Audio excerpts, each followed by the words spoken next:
देश पे चुनाव का खुमारी चढ़े लागा, देश पे चुनाव का खुमारी चढ़े लागा, कोरोना या बढ़े लागा। हर बार इलेक्शन में पे करा था चढ़ाई, ई कोविडिया ससुरा राजनीति करे लागा, कोरोना या बढ़े लागा। पब्लिक परेशान सोचे काबा घोटाला, दुखी बाटे सिद्धू दुखी है चौटाला। विपक्षिन के डर बाटे ईडी सीबीआई के, विपक्षिन के डर बाटे ईडी सीबीआई के, करे चाहे हल्ला कुछ कहलो न जाला। कोरोना का खबरिया रोज न्यूजिया में देख के सबके विश्वास पड़े लागा, कोरोना फिर से बढ़े लागा। कोरोना एक पार्टी बना ले तो गरीब अमीर का कोनो बतिये न रह जाए, सब चुनाव लड़ सकला। अब खुल के कोरोना उम्मीदवार करे घोषित, अब खुल के कोरोना उम्मीदवार करे घोषित। दबल हुए जितना सतावल शोषित, कसम से कोविडिया पावत सिंपैथी बड़े लोगन के नजरिया में गड़े लागा। कोरोना फिर से बढ़े लागा। एकरे कितना बदम ई केहू से न बतावे, जेना एकर बात माने वही के सतावे। गरीब या अमीर के सबके बराबर समझे कोरोना, सब एकर खबरिया पढ़े लागा,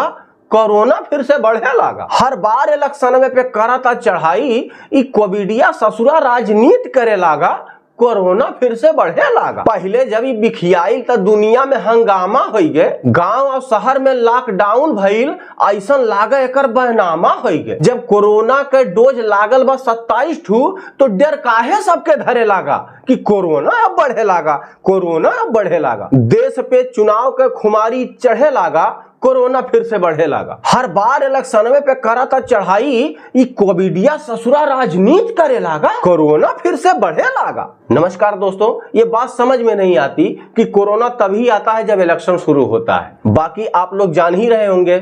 और हाँ दोस्तों, आपको हमारा वीडियो कैसा लगा? अगर आपको अच्छा लगा हो तो हमारे कमेंट बॉक्स में जाके कमेंट करके इसका जवाब जरूर दीजिएगा। और हाँ दोस्तों, अगर अब तक आपने हमारा चैनल सब्सक्राइब नहीं किया है तो सब्सक्राइब जरूर कर लें और ऑल पे जाके सेलेक्ट कर लें, ताकि हमारा सारा वीडियो आप तक पहुंचता रहे और आप सभी आनंद लेते रहें। मिलते हैं अगले वीडियो में, तब तक के लिए आप सभी अपना ख्याल रखिएगा। नमस्कार, धन्यवाद।